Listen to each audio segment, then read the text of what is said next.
Pessoal, tudo bem? Já estavam com saudade das aulas? Bom, pois voltamos com elas. Hoje nós vamos falar sobre vermes. Eca, que nojo, vermes? Bom, né? O que são vermes? Os vermes, eles podem ser tanto microscópicos quanto macroscópicos, né? Então, eles estão em toda parte, contaminando água e alimentos e podem até nos levar à morte. Bom, então já presume que os vermes são nocivos. Da grande maioria, sim.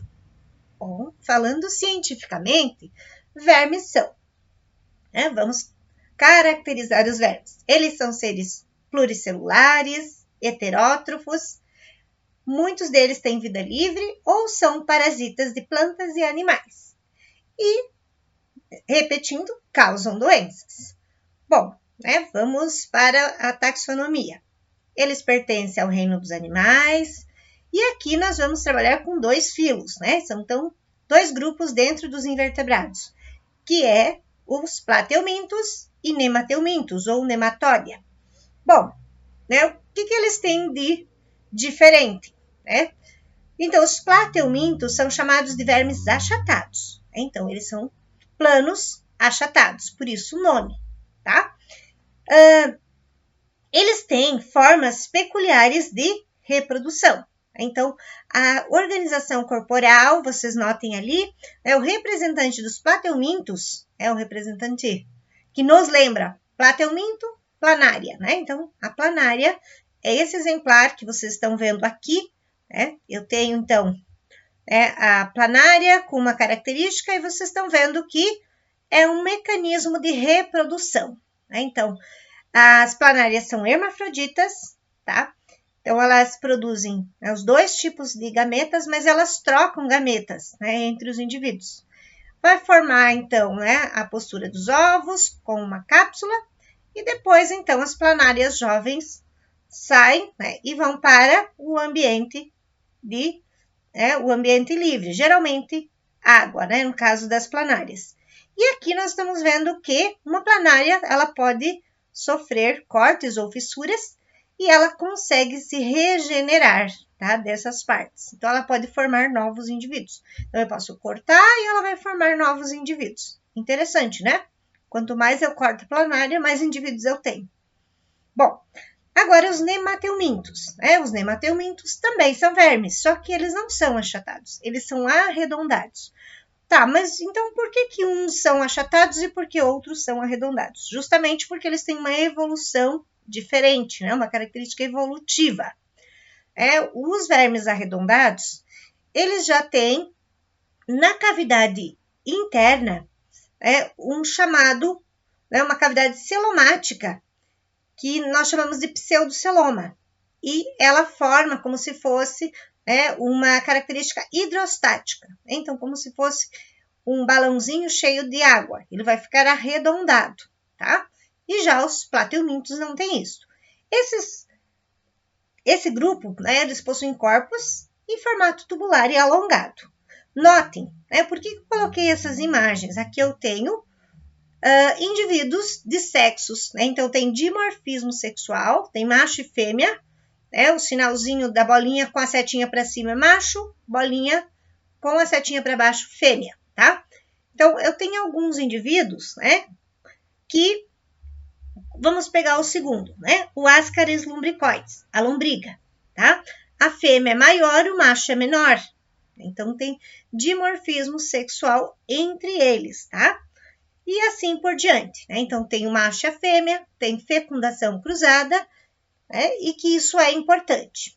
Bom, agora vamos falar um pouquinho mais dos plateumintos. Eles apresentam um modo de vida livre ou parasita, né? Eles são divididos em 3 grupos principais, que são os turbelários, vermes de vida livre, como a planária, né? Então, geralmente no ambiente aquático. Já falamos, da sua reprodução. E os trematódios são ectoparasita. Ecto vivem fora do corpo do hospedeiro. Faltou fechar o parênteses ali. Exemplo, o esquistossoma mansoni, que causa esquistossomose, certo? Bom, que é essa esquistossomose? A conhecida doença da barriga, né? A barriga d'água. Por quê? Porque nós temos, olhando aqui, um ciclo de vida. O indivíduo está lá na água, né? Então tem as cercárias que estão na água, então essa água está contaminada com cercárias e elas vão infiltrar pela pele, tá? Da pele, então, eles vão se desenvolver os vermes adultos na corrente sanguínea e vão, promover um edema no fígado. Por isso, o inchaço do fígado causa o inchaço da barriga, o volume. Aí, então, eles vão se reproduzir e os ovos, eles vão ser liberados pelas fezes. Esses ovos, que são liberados pelas fezes, vai eclodir de lá, um embrião chamado de miracídio. Esse embrião, ele completa o seu ciclo de vida com o caramujo do gênero Bionfilaria, tá? Então, esse caramujo é o chamado hospedeiro intermediário, certo? E aí nós temos, um ciclo de vida. Então, das nossas fezes, vai para o solo, do solo, então, tem a transformação do embrião, do miracídio, que é uma larva ciliada, em uma larva, flagelada, que é a cercária.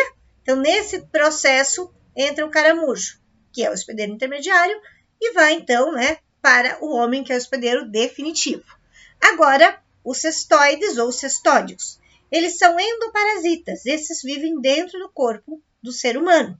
Notem aqui, eu tenho um ciclo de vida, eu tenho duas espécies, a Taenia solium, que ela tem como hospedeiro intermediário o suíno, e a Taenia saginata, que tem como hospedeiro intermediário o bovino, tá? Bom, o homem é o seu hospedeiro definitivo. Os vermes adultos estão lá no intestino, e eles vão produzir, vão se reproduzir, e como ele é como se fosse um macarrão, cada proglótide, ela tem funções, e tem as proglótides, onde tem, então, vai formar os ovos, depois da fecundação, e essas proglótides são lançadas no ambiente, e no solo, eles vão liberar esses ovos, que ficam encistados, e vão, então, ser ingeridos pelos hospedeiros intermediários. Lá no músculo do suíno, por exemplo, ele vai formar esse cisticerco, ele vai formar uma bolhazinha, onde ele fica lá, essa larva, esperando o momento que ela seja ingerida. Então, nós ingerimos a carne de suíno contaminada com a larva, e aí, então, que é o cisticerco, e quando ele está no nosso intestino, ela eclode, e daí desenvolve o verme, tá? Então, completa o ciclo. Mas, no entanto, às vezes a gente pode ingerir também os ovos, e daí acontece o quê? O cisticerco, que forma lá na carne do suíno, no músculo, ele vai formar no nosso corpo, podendo chegar até o cérebro, causando o que a gente chama de neurocisticercose, tá? Então, são essas bolhas, que vão formar esses nódulozinhos e podem até matar, se elas atingirem o cérebro, causando convulsões e assim por diante, tá? Então, melhor solução é, ingerir a carne sempre bem passada, ok? Higiene dos alimentos, higiene das mãos e assim por diante. Seguindo, agora nós vamos falar um pouquinho dos nemateumintos. Então, eles podem ter vida livre ou parasita, tanto de plantas como animais.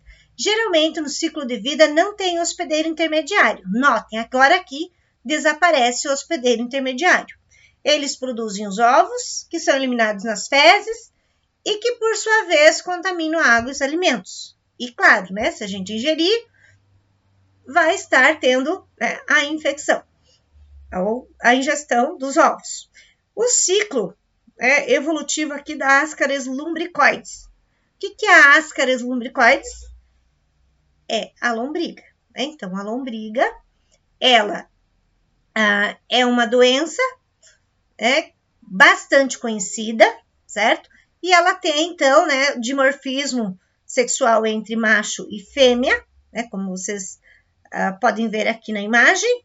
Então, nós temos, né, a fecundação, formação dos ovos, liberação no solo, né, pelas fezes e depois a contaminação, né, por água e alimentos contaminados. No intestino, né, então, ela vai levar em torno de 60 dias para se reproduzir, né? Então, é um período bastante grande. Né? A larva formada leva uma semana para sofrer a primeira muda e infectar o hospedeiro, né? E assim sucessivamente. Bom, né, aqui para vocês verem, né, a estrutura, né, ela tem ganchos, certo? Então, esses ganchos vão fazer com que o verme se fixe na parede do intestino, tá? Então, é bem importante isso. E vai se nutrir dos nossos nutrientes. Agora, um outro exemplo, a ancilostomose, o amarelão. Né? Então, ela é adquirida agora pela pele, vocês notem, né? Então, andar descalço é um perigo, né? Com solo contaminado. Aí, então, essas larvas vão migrar pela corrente sanguínea, certo? E vão, então, provocar, né, o que a gente chama de amarelão. Amarelão, porque a pessoa fica anêmica, né, com aspecto amarelado, cansada, né, e assim por diante, né, sem vontade, desanimada, né, pensando que está até com depressão, mas não é, certo? Bom, então, prevenção, cuidar, né, do usar os pés sempre, né, calçados. E a filariose ou elefantíase, também causada pela Wuchereria bancroft, certo? Um verme, né, que ele também, uma vez que está dentro do nosso organismo, notem aqui que tem uma imagem, né, está na corrente sanguínea, e ele vai afetar os vasos linfáticos. Então, ele faz com que retenha líquido em alguma parte do corpo. Então, ele vai bloquear os vasos linfáticos e o líquido, né, que circunda por esses vasos vão ficar, né, presos ali. Então, não vai ter, né, essa movimentação. Então, causa danos, né, muitos deles irreversíveis, né, que ficam sequelas aí no organismo. Bom, pessoal, eram as principais doenças, né? Aqui está a fonte, eu retirei, né, boa parte deste conteúdo do conhecimento científico que está disponível, né, neste site. Então, fiz o acesso hoje e produzi aula para vocês, tá? Espero que tenham gostado, né? Então, é uma maneira de a gente se comunicar e nos veremos aí nas próximas aulas. Até mais, tá? E bons estudos!